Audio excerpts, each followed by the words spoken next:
돈 없어.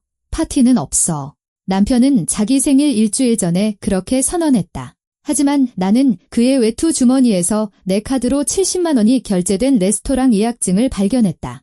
손님 명단에는 나를 제외한 시댁 식구 모두의 이름이 올라 있었다. 나는 울지 않았다.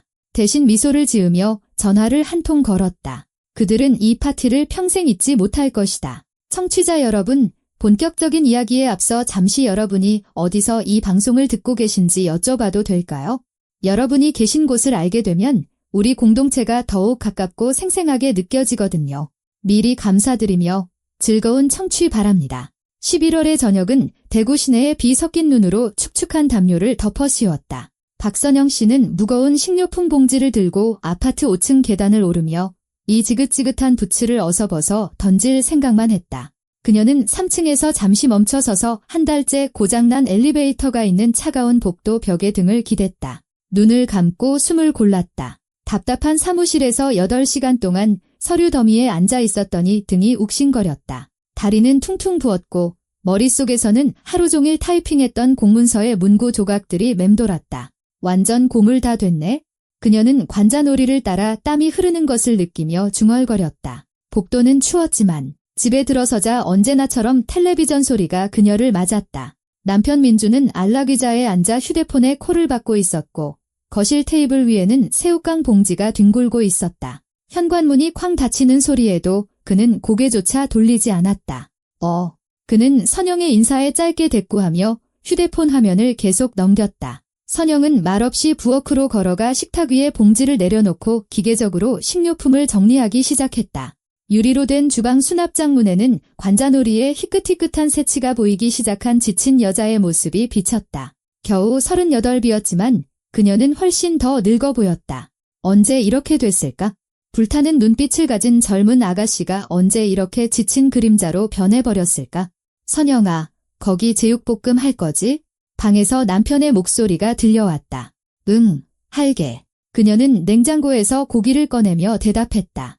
저녁 식사 내내 민주는 말없이 밥을 먹으며 가끔 휴대폰 메시지를 보고 킁킁거릴 뿐이었다. 선영은 그가 식탁보 위로 빵 부스러기를 떨어뜨리는 것을 보며 내일이 토요일이니 적어도 아침 8시까지는 잘 수 있겠다고 생각했다. 갑자기 민준이 휴대폰을 내려놓고 헛기침을 했다. 그녀는 즉시 경계했다. 10년 동안 살면서 그의 이런 말투를 알아채는 법을 터득했기 때문이다. 있잖아, 내 생일 말인데. 그는 애써 접시를 들여다보며 말을 시작했다. 올해는 그냥 조용히 넘어가자. 돈도 없고 파티는 무슨. 우리 둘이서 조용히 보내거나 아예 챙기지 말자. 선영은 놀라서 눈썹을 치켜 올렸다. 민주는 언제나 손님을 초대하고 선물과 축하를 받는 것을 좋아했다. 작년에도 카페에서 파티를 열자고 주장했던 건 그 자신이었다. 당신 좋을 대로 해? 그녀는 어깨를 으쓱했다. 난 상관없어. 그래, 잘 됐네. 그는 눈에 띄게 안심하며 다시 휴대폰을 집어들었다. 이런 시끄러운 모임도 이제 지겹다. 요즘 같은 때엔 돈도 아껴야지. 그의 손가락이 초조하게 빵을 부스러뜨렸다. 시선은 휴대폰 화면 위를 헤맸다. 거짓말이었다. 맨눈으로 봐도 명백했다. 하지만 선영은 아무 말 없이 고개를 끄덕이고 식탁을 치우기 시작했다. 찝찝한 기분이 남았다. 토요일 아침, 민주는 외투를 걸치며 장보시는 어머니를 도와드리러 간다고 했다. 선영은 세탁을 시작하며 세탁기에 옷을 넣기 전 무심코 그의 주머니를 확인했다. 오랜 세월 동안 생긴 낡은 습관이었다. 잊어버린 영수증, 열쇠, 구겨진 지폐를 얼마나 많이 찾아냈던가. 이번에도 손가락이 외투 주머니에서 접힌 종이 한 장을 발견했다. 그녀는 종이를 펼쳐 읽고는 그 자리에 주저앉았다. 다리에 힘이 풀려 욕실 한가운데 놓인 작은 의자에 털썩 앉을 수밖에 없었다. 눈앞에는 11월 25일 민준의 생일에 맞춰 예약된 양반댁 레스토랑의 예약 확인서가 있었다. 5인석이었고 70만 원이 선결제되어 있었다. 손님 명단에는 김민준, 이정숙 여사, 김수진, 김은아, 최경자 여사가 적혀 있었다. 그녀는 2번, 3번 확인서를 다시 읽는 동안 손이 떨렸다. 양반댁은 시내에서 가장 비싼 레스토랑 중 하나로 1인당 저녁 식사 비용이 그녀의 일주일치 월급과 맞먹었다. 그리고 그는 어머니 이정숙 여사, 여동생 수진, 조카 은하, 그리고 이모인 최경자 여사를 위해 5인석을 예약했다. 그의 친척은 모두 초대되었지만 명단에 그녀의 이름은 없었다. 선영은 휴대폰을 꺼내 은행 앱을 열었다. 예상대로였다. 70만 원이 그녀의 카드에서 인출되었다. 민준이 공동 경비용으로 쓰자며 추가로 발급받으라고 설득했던 바로 그 카드였다. 그녀는 천천히 일어나 욕실을 나와 침대에 앉아 거래 내역을 계속 훑어보았다. 시어머니 약값으로 12만 원, 시누이 수진의 차 수리비로 9만 원, 조카 은하의 과외비로 6만 5천 원을 10월 한 달 동안에만 그의 가족에게 거의 30만 원이 흘러 들어갔다. 선영은 자신의 빛바랜 청바지와 세 번째 겨울을 나고 있는 늘어난 스웨터를 내려다보았다. 마지막으로 새 옷을 산 게 언제였더라? 친구들과 카페에 갔던 건 또 언제였지? 이제는 친구도 거의 남지 않았다. 한 달에 한 번 만나는 지혜가 전부였다. 그녀는 지난 세월 동안 시어머니 이정숙 여사의 잔소리를 견뎌왔다.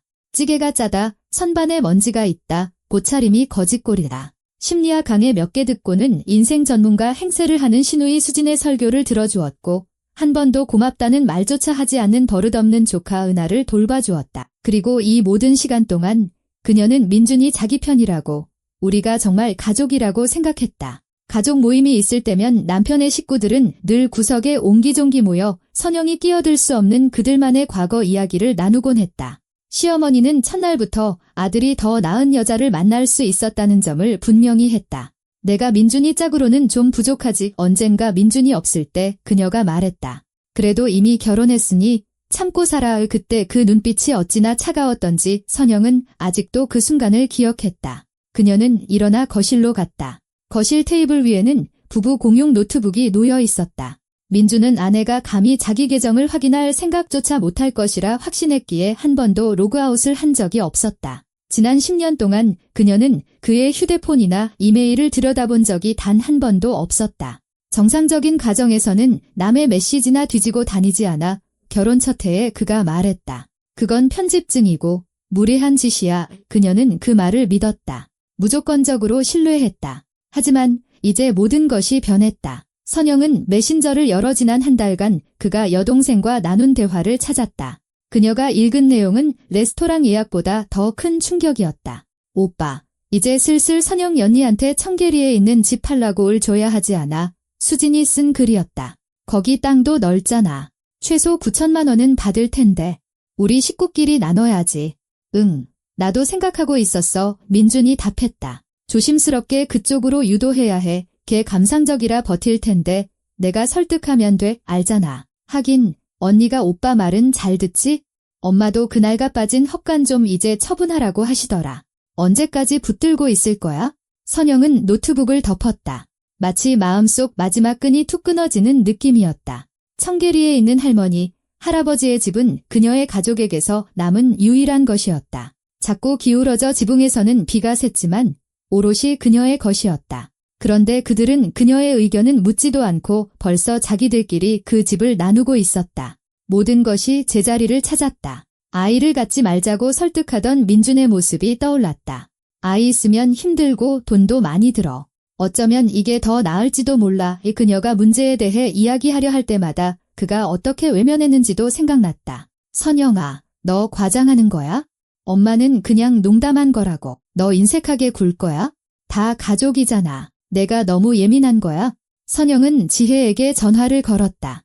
지혜야, 너희 집에 가도 돼? 할 얘기가 있어? 1시간 후, 그녀는 친구의 아늑한 부엌에 앉아 차가 담긴 찻잔으로 손을 녹이며 예약증과 돈, 그리고 메시지에 대한 모든 것을 털어놓았다. 지혜는 말없이 들으며 이따금 고개를 끄덕였다. 있잖아, 뭐가 제일 서운한지 알아? 선영이 창밖을 보며 차를 한 모금 마셨다. 몇 년 동안 뭔가 잘못됐다는 걸 느끼고 있었어. 그런데 그는 항상 나를 바보로 만들었지. 내가 지어내고 과민 반응하는 거라고. 그리고 난 그 말을 믿었어. 어쩌면 정말 나한테 문제가 있는 건 아닐까 하고. 그거 가스라이팅이라고 하는 거야. 지혜가 조용히 말했다. 상대방의 현실 인식이 잘못되었다고 믿게 만드는 거 전형적인 조종 수법이지. 10년이야. 지혜야. 10년 동안 나를 사람 취급도 안 하는 남의 식구들 시중 들고 살았어. 이제는 내 집까지 뺏으려고 해. 지혜는 찻잔을 내려놓고 친구의 눈을 똑바로 쳐다보았다. 선영아, 이건 단순히 레스토랑이나 돈 문제가 아니야. 이건 그가 널 한 인간으로 보지 않는다는 뜻이야. 너는 그냥 걸어다니는 지갑인 셈이지. 선영은 야른 막이 생긴 식어버린 찻잔을 들여다보며 친구의 말 한마디 한마디에 동의하듯 천천히 고개를 끄덕였다. 걸어다니는 지갑. 이보다 더 정확한 표현은 없을 것이다. 있잖아, 지혜야. 그녀가 고개를 들었다. 눈에는 더 이상 당혹감이 없었다. 오직 차분한 분노만이 서려 있었다. 나 이렇게 살고 싶지 않아? 이제 그만할래? 그래서 어떻게 할 건데? 지혜는 마치 친구를 처음 보는 사람처럼 유심히 살피며 몸을 기울였다. 아직 확실하진 않지만 그 파티는 분명 평생 기억에 남게 될 거야. 선영이 집으로 돌아온 것은 땅거미가 질 무렵이었다. 대구의 거리에는 가로등이 하나둘 켜지며 잿빛 11월의 저녁을 연말동화의 한 장면처럼 만들고 있었다. 하지만 그녀의 인생에서 동화는 오래전에 끝났다. 그녀는 정류장에서 내려 일부러 공원을 가로지르는 먼 길을 택해 걸었다. 앙상한 나뭇가지들이 낮은 하늘을 핥히는 것을 보며 앞으로 어떻게 살아가야 할지 생각했다. 민주는 텔레비전 화면 너머로 평소처럼 무심하게 고개를 끄덕이며 그녀를 맞았다. 어디에 있었는지 묻지도 않았다. 밤에 선영은 거의 잠을 이루지 못했다. 남편 옆에 누워 그의 고른 숨소리를 들었다. 한 침대에서 10년이 그녀는 어둠 속을 응시하며 생각했다. 그리고 이 모든 시간 동안 난 혼자였어. 아침이 밝아올 무렵 결심은 확고해졌다. 더 이상 참지 않을 것이다. 일요일 아침은 일찍 시작되었다. 선영은 평소처럼 먼저 일어나 아침을 준비하고 커피 한 잔을 들고 식탁에 앉아 민준이 일어나기를 기다렸다. 그는 10시쯤 나타났다. 헝클어진 머리에 낡은 운동복 차림으로 맞은편에 앉아 샌드위치에 손을 뻗었다. 나 오늘 하루 종일 엄마 집에 있을 거야. 그가 씹으며 말했다. 무슨 일이 있으시다는데 도와드려야 해. 알았어. 선영은 커피를 마시며 고개를 끄덕였다. 남편이 나간 직후 그녀는 거실로 가 다시 노트북을 열었다. 이번에는 작정하고 그의 이메일에 들어갔다. 그는 비밀번호를 한 번도 바꾸지 않았다. 여전히 그들의 결혼기념일 조합이었다. 받은 편지함에는 장반댁 레스토랑에서 온 예약 확인 메일이 보란듯이 놓여 있었다. 선영은 모든 세부 사항을 꼼꼼히 읽었다. 연회 메뉴 2번, 프리미엄 주류 리스트의 술, 그리고 별도 항목으로 사랑하는 아들이자 동생에게 가족 일동이라는 문구가 새겨진 주문 제작 케이크. 가족 일동. 아내와 가족이 아니라 우리 모두가 아니라 그냥 가족. 명백히 그녀는 그 가족에 포함되지 않았다. 선영은 노트북을 덮고 레스토랑에 전화를 걸었다. 양반댁입니다. 좋은 하루 되세요. 정중한 여성의 목소리가 들려왔다. 안녕하세요. 박선영이라고 합니다. 김민준 씨 아내인데요. 남편이 11월 25일 예약 세부 사항을 확인해달라고 해서요. 잠시만요. 네, 확인했습니다. 5인석, 연회 메뉴. 결제는 완료되었고요. 케이크는 지정된 시간에 맞춰 준비될 겁니다. 더 궁금한 점 있으신가요? 아니요. 감사합니다. 수고하세요. 선영은 전화를 끊고 휴대폰 메모장을 열었다. 계획을 짜기 시작했다. 예약 취소, 돈 환불, 그들의 파티 장소 물색, 서류 준비, 케이크가 아깝네 그녀는 생각했다. 하지만 그들이 먹게 되느니 차라리 버리는 게 낫지? 월요일 아침, 그녀는 다시 레스토랑에 전화해 이번에는 예약을 취소해달라고 요청했다. 담당자는 취소 시 선결제 금액의 절반인 35만 원만 환불된다고 알려주었다. 선영은 동의했다. 자유를 위한 대가로는 충분히 감당할 만한 금액이었다. 다음 단계는 마지막 만남을 위한 장소를 정하는 것이었다. 선영은 오랫동안 여러 선택지를 고민하다가 책장 위 낡은 사진에 시선이 멈췄다. 청계리 집 앞에서 할머니, 할아버지와 함께 찍은 사진이었다. 그 순간 모든 것이 명확해졌다. 민준의 가족들이 벌써 자기들끼리 나눠 가진 그 집이 바로 결전의 장소가 될 것이다. 진정한 가족과의 추억이 깃든 그곳에서 그녀는 그들에게 모든 것을 말할 것이다. 그날 저녁, 선영은 지혜를 찾아갔다. 친구는 문 앞에서 그녀를 맞으며 그 표정만 보고도 무언가 결심했음을 직감했다. 내 도움이 필요해. 선영이 익숙한 부엌 식탁 자리에 앉으며 말했다. 뭐든지. 지혜는 주전자를 올리고 맞은편에 앉았다. 말해봐. 계획은 간단했다. 민준의 생일날 지혜가 레스토랑 매니저인 척 그에게 전화를 걸어 수도관 파열 사고로 인해 연회가 제휴교회 장소로 변경되었다고 알리는 것이었다. 불편에 대한 보상으로 무료 샴페인을 제공한다고 덧붙여서 그가 믿을까 지혜가 의심스러워했다. 교회로 그것도 11월에 가라고? 믿을 거야? 선영이 자신있게 대답했다. 첫째, 요즘 그런 교회 레스토랑, 에코 콘셉트가 유행이잖아.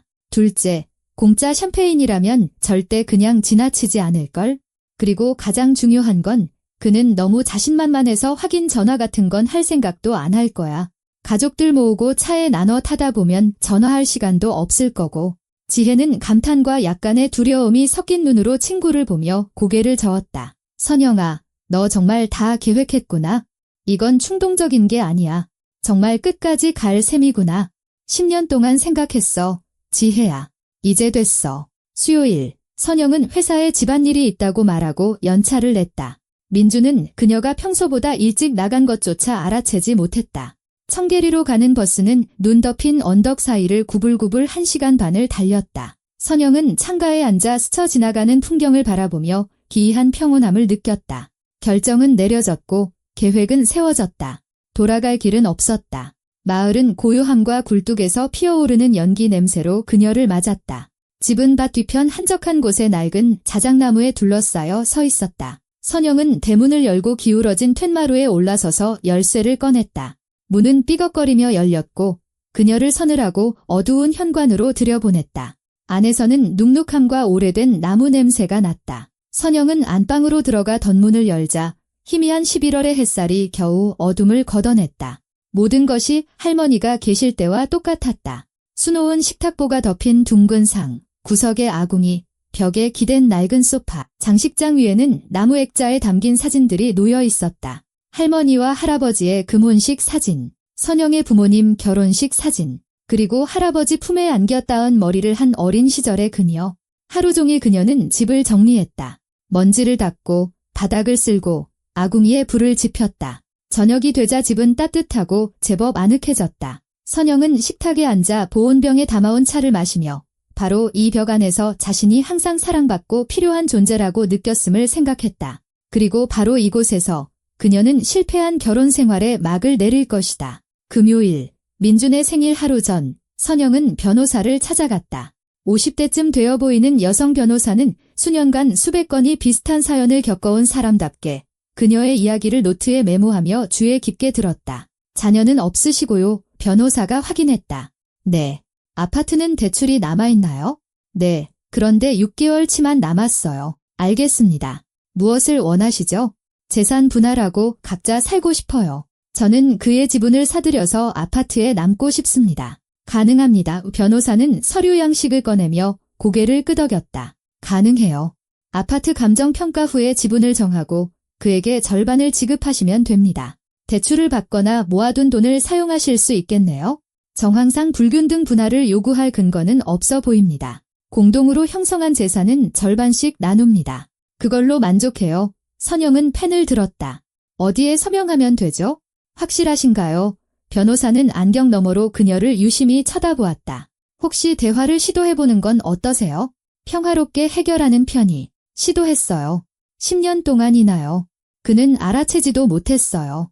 그날 저녁, 민주는 이상하리만치 활기찼다. 콧노래를 흥얼거리며 짐을 쌌고 농담도 몇 번 건넸다. 유머는 썰렁했지만 선영은 웃는 척했다. 내일 아침 일찍 엄마 집에 갈 거야. 그가 저녁 식사 자리에서 말했다. 엄마 친구분 환갑잔치가 있으시거든. 준비 좀 도와드려야 해. 물론이지. 선영은 그에게 갈비찜을 더 덜어주며 고개를 끄덕였다. 다녀와. 그녀는 그가 만족스럽게 쩝쩝거리며 먹는 모습을 보며 내일 이 시간이면 그들의 결혼 생활이 끝날 것이라고 생각했다. 민주는 자신의 예측 가능한 아내를 너무나 확신한 나머지 그럴듯한 거짓말조차 꾸며낼 필요를 느끼지 못하는 듯 완전히 평온해 보였다. 11월 25일 아침은 맑고 쌀쌀했다. 선영은 남편보다 일찍 일어나 옷을 입고 미리 챙겨둔 서류와 필수품이 든 가방을 들었다. 부엌 식탁 위에는 메모를 남겼다. 지혜네 며칠 다녀올게. 전화하지 마. 걔 힘든 일 있어서 얘기 좀 해야 해. 그녀가 조용히 문을 닫고 나설 때 민주는 아직 자고 있었다. 청계리에 도착한 것은 정오 무렵이었다. 가장 먼저 아궁이에 불을 지폈다. 집안은 추워서 입김이 나올 정도였다. 그리고 식탁 위에 이혼 서류, 은행 거래 내역서, 집에 관한 대화 내용 출력물 등이 담긴 서류 폴더를 펼쳐놓고 기다리기 시작했다. 2시에 지혜에게 전화해 마지막 준비 상태를 점검했다. 3시에 지혜가 전화를 걸기로 되어 있었다. 선영은 모든 것이 어떻게 전개될지 상상했다. 민주는 격식 있는 목소리를 듣고 연회 장소 변경을 믿을 것이다. 공짜 샴페인에 기뻐하며 어머니와 여동생, 이모에게 전화할 것이다. 그들은 한껏 꾸미고 차에 탈 것이다. 3시 15분 지혜에게서 전화가 왔다. 끝났어. 바로 믿던데. 되묻지도 않았어. 좋아했어. 그럼 에코 콘셉트라니 멋지다면서 자랑할 거리가 생겼다고 하더라. 벌써 식구들한테 전화 돌리고 있어? 고마워. 지혜야. 선영아, 너 정말 괜찮겠어? 응, 괜찮을 거야. 이제 남은 것은 기다림뿐이었다. 선영은 집 안을 서성거리며 보이지 않는 먼지를 닦고 아궁이에 장작을 더 넣었다. 시간은 고통스러울 정도로 느리게 흘렀다. 창밖으로는 이른 11월의 땅거미가 짙어지고 이웃집들의 드문드문 불이 켜지는 것이 보였다. 저녁 6시쯤 자동차 엔진 소리가 들렸다. 뱃속이 긴장으로 꽉 조여왔다. 그녀는 주먹을 쥐고 심호흡을 했다. 진정해. 넌 할 수 있어. 차가 대문 앞에 멈췄다. 문이 쾅 닫히는 소리와 함께 분노와 당혹감이 섞인 목소리들이 들려왔다. 이게 무슨 시골 깡촌이야? 레스토랑은 어디 있는데? 이정숙 여사의 우렁찬 목소리가 저녁의 정적을 갈랐다. 여기여야 하는데 내비게이션은 정확히 여기를 가리키고 있어요. 민준의 목소리에는 당황한 기색이 역력했다. 선영은 창가로 다가가 밖을 내다보았다. 그들은 마치 사교계 파티에라도 가는 것처럼 한껏 차려입고 수진의 은색 차에서 내리고 있었다. 민주는 넥타이를 맨 회색 정장 차림이었고 시어머니는 브로치를 단 와인색 정장, 수진은 에메랄드색 원피스에 하이힐 부츠, 은하는 검은 청바지에 흰 블라우스, 이모 최 여사는 베이지색 투피스 차림이었다. 수진이 가장 먼저 대문으로 향하다가 비명을 지르며 뒤로 물러섰다. 으악, 이게 뭐야. 재수 없어. 그녀는 방금 지나간 동네 젖소가 남긴 신선한 소똥을 정통으로 밟은 것이었다. 비싼 부츠와 에메랄드색 원피스 자락은 속수무책으로 더러워졌다. 수진아, 내 원피스, 내 부츠, 최 여사가 안타까워하며 소리쳤다. 그들은 줄지어 대문을 통과해 툇마루로 올라왔다. 민준이 문을 밀치자 일행은 문턱에서 얼어붙었다. 선영은 평범한 청바지와 회색 스웨터 차림으로 가슴에 팔짱을 낀 채 식탁 옆에 서 있었다. 축제 분위기는커녕 그 어떤 기념의 흔적도 없었다. 오직 식탁 위의 서류 폴더와 그녀의 눈에 깃든 완전한 평온함뿐이었다. 민주는 창백해져서 마치 유령이라도 본 듯 한 걸음 물러섰다. 선영아, 너 내가 왜 여기 있어?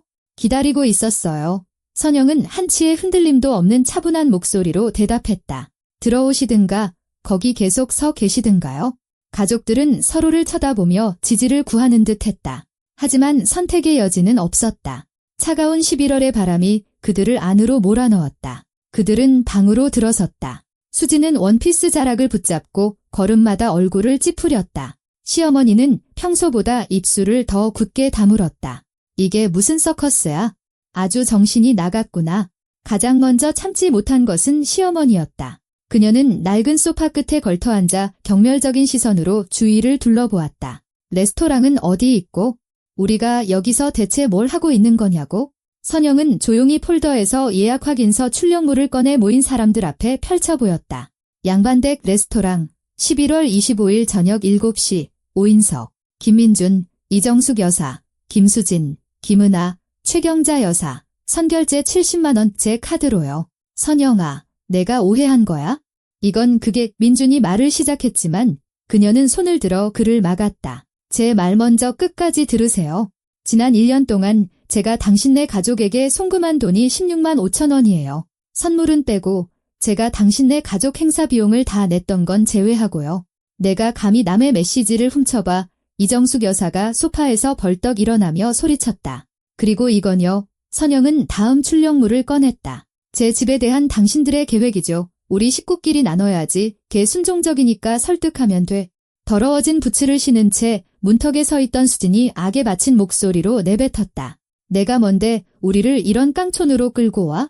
미쳤어. 아주. 그 순간 제대로 닫히지 않았던 문이 밀리며 이웃집 고양이 나비가 방으로 굴러 들어왔다. 거대한 주황색 고양이는 새끼 때 이웃집 진아 할머니 댁의 큰 수프 냄비에 빠진 후로 그런 별명을 얻었다. 다행히 수프가 뜨겁지 않았지만 별명은 그대로 굳어졌다. 고양이는 할머니가 살아계실 때부터 이 집에 드나드는 데 익숙했지만 이제 낯선 사람들로 가득 찬 방을 보고는 겁을 먹고 식탁 위로 뛰어올랐다가 발로 서류 폴더를 건드렸다. 서류들이 부채처럼 흩날리며 이정숙 여사에게로 날아갔다. 시어머니는 비명을 지르며 뒤로 물러서다가 자신의 에나멜 핸드백을 떨어뜨렸다. 가방이 열리면서 내용물이 쏟아져 나왔다. 호일에 정성껏 싼 김밥, 과자 봉지, 작은 보온병, 그리고 심지어 썰어놓은 오이가 담긴 플라스틱 통까지. 아무도 무슨 말을 해야 할지 몰랐다. 고양이는 위험이 없다는 것을 깨닫고 식탁에서 뛰어내려 위풍당당하게 부엌으로 사라졌다. 70만 원짜리 레스토랑에 가신다면서 선영이 흩어진 음식들을 보며 천천히 말했다. 짐은 꼭 무궁화호 열차 타는 사람처럼 챙겨오셨네요. 이정숙 여사는 얼굴이 시뻘개져서 허둥지둥 물건들을 다시 가방에 쑤셔 넣으며 혹시 몰라서 만약을 대비해서 라고 중얼거렸다. 그만하세요. 선영은 흩어진 서류들을 모아 다시 폴더에 넣었다. 오래전부터 했어야 할 말을 지금 하겠습니다. 10년 동안 저는 당신네 온 가족을 위해 일했어요. 10년 동안 국이 짜다. 집에 먼지가 많다. 옷차림이 거지 같다는 소리를 들었죠. 어머님이 가벼운 심근경색으로 입원하셨을 때 제가 2주 동안 병원에서 살면서 간호해드렸어요.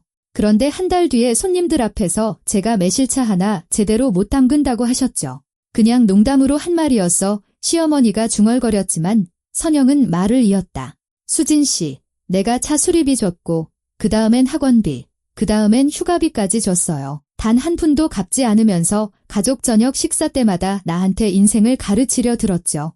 우린 가족이잖아. 위수진이 끼어들려 했다. 가족이요?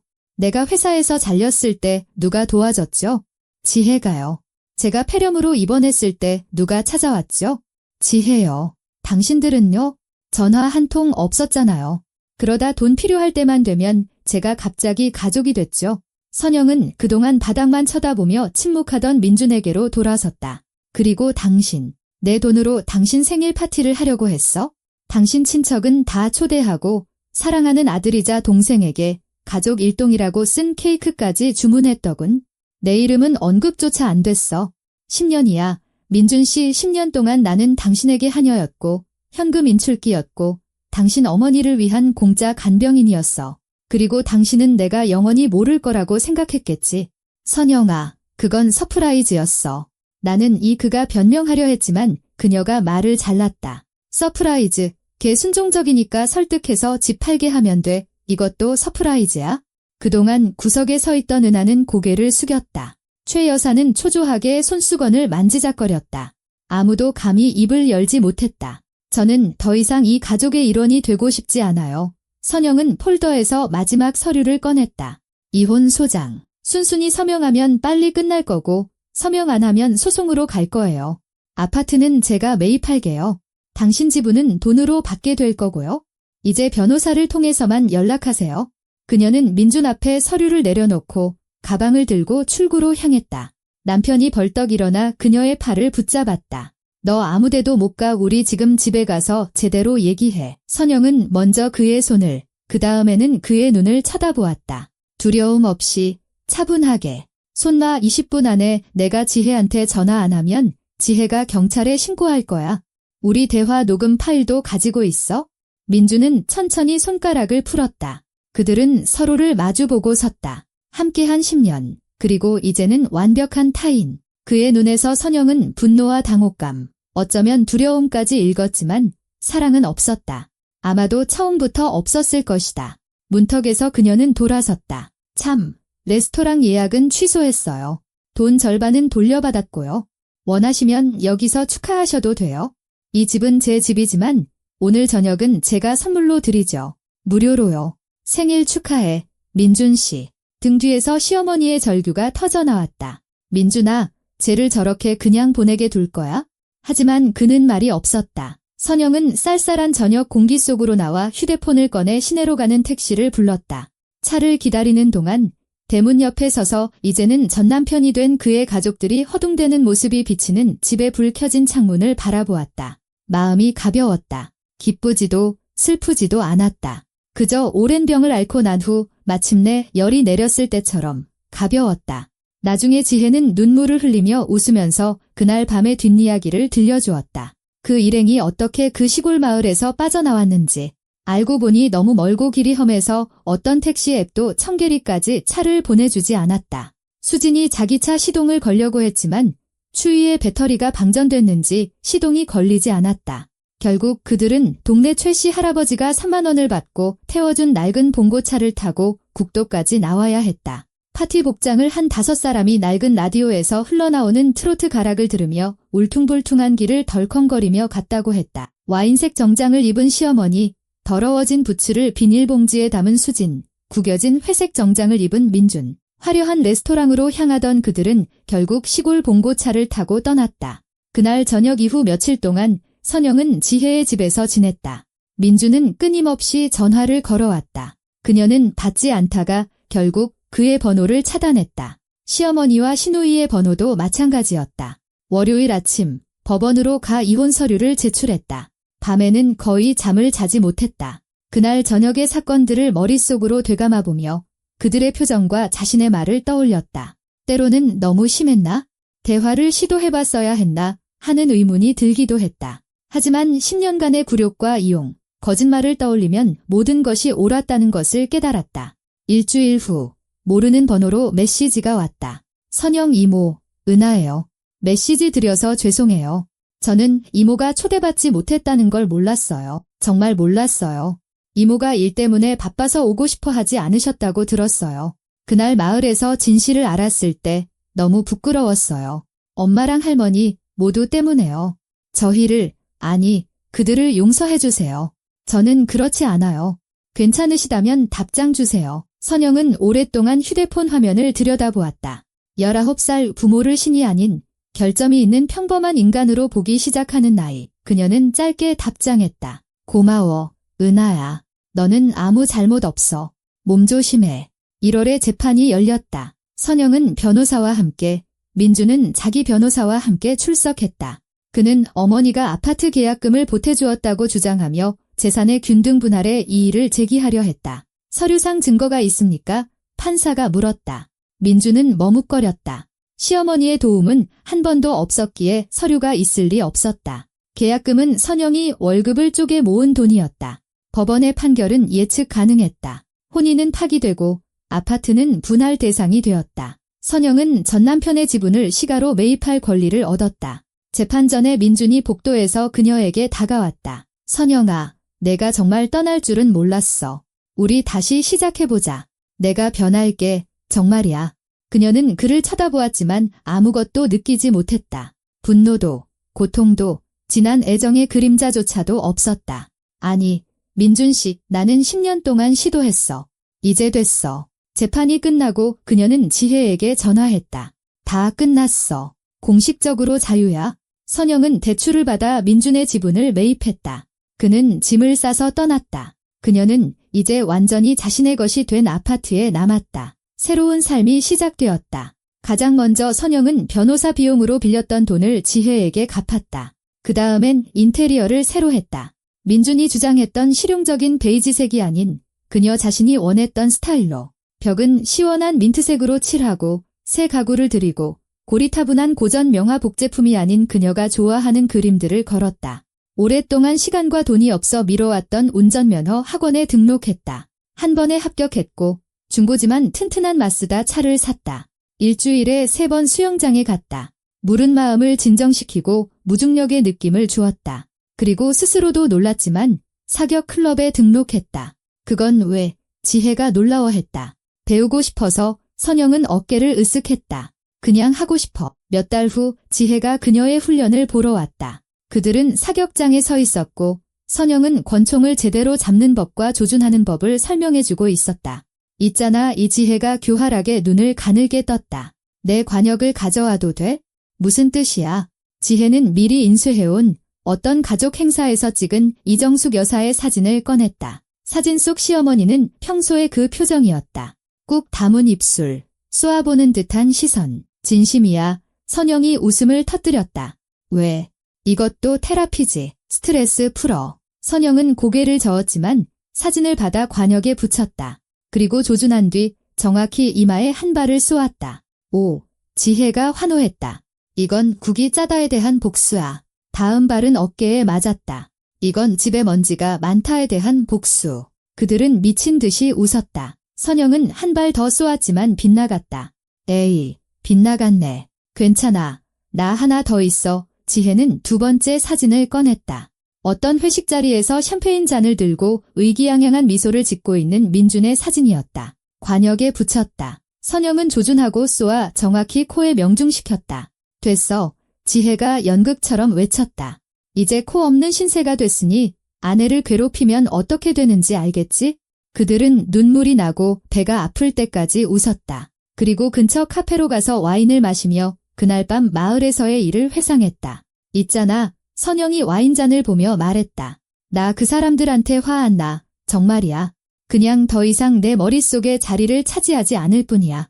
마치 낡은 옷장에서 잡동사니를 다 치워버린 기분이야. 1년 후 지혜를 통해 전 시댁 식구들의 소식이 들려왔다. 이정숙 여사는 심각하게 앓아누웠다. 혈압 문제가 더 심각한 병으로 발전했다. 지속적인 간병이 필요했지만 민준과 수지는 너무 바빠 한 달에 한두 시간 들르는 게 전부였다. 간병인을 고용하기엔 너무 비쌌다. 수지는 이혼했다. 남편이 젊은 직장 동료에게로 떠나버렸고 은하와 함께 월세 아파트에 혼자 남았다. 오빠에게 돈을 부탁했지만 그는 자신의 재정적 어려움을 핑계로 거절했다. 민준 자신은 어머니와 여동생 집을 전전했다. 이정숙 여사 집은 좁고 끊임없이 싸움이 일어났다. 수지는 이혼 후 자기 문제만으로도 벅찼다. 그는 어디에도 한 달 이상 머물지 못했다. 같은 직장에서 일했지만 어딘가 무기력하고 열정 없이 지냈다. 살이 많이 쪘고 늙었다. 42살의 그는 50살처럼 보였다. 선영은 이 소식들을 고소해 하는 마음 없이 그저 정의는 결국 존재한다는 조용한 만족감으로 들었다. 10년 동안 그들은 그녀를 착취했고 이제 걸어다니는 지갑 없이 남겨졌다. 그녀가 없으니 모든 것이 무너져 내리는 듯했다. 인생이 스스로 모든 것을 제자리에 놓아주었다. 여름에 선영은 청계리로 갔다.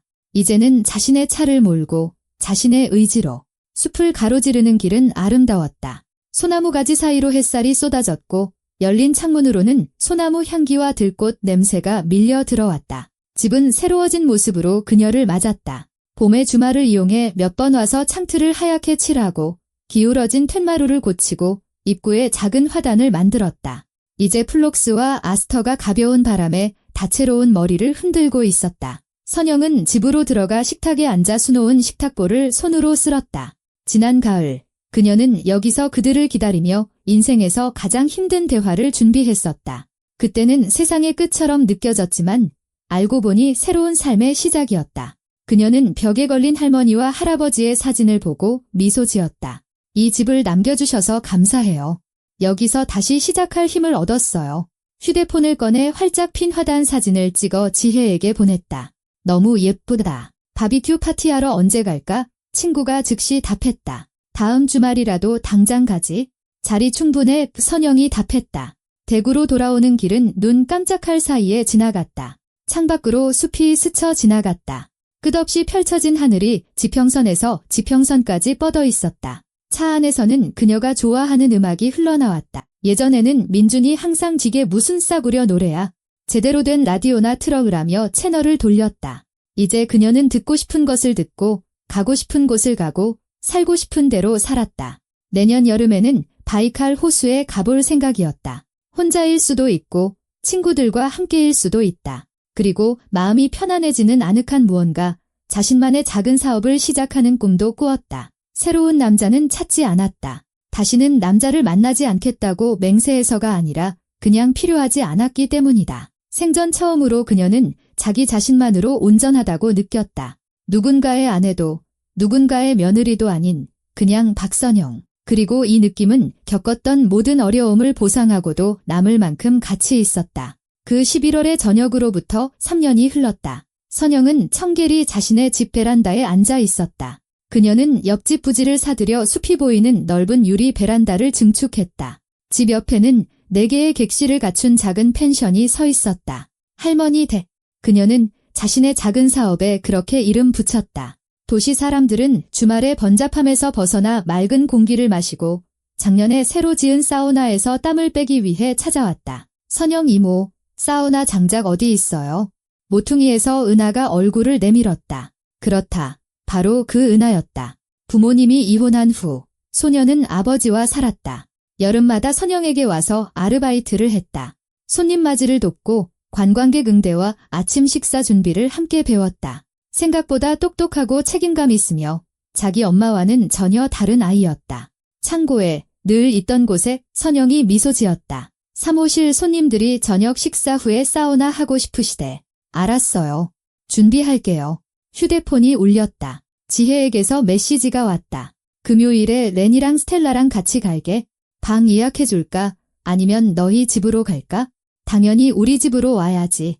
방 충분해. 그리고 제대로 수다나 떨자. 선영은 휴대폰을 내려놓고 숲을 바라보았다. 해가 지평선으로 기울며 소나무 꼭대기를 황금빛으로 물들이고 있었다. 어디선가 멀리서 뻐꾸기가 울었다. 그녀는 3년 전 그날을 떠올렸다. 돈 없어. 파티는 없어.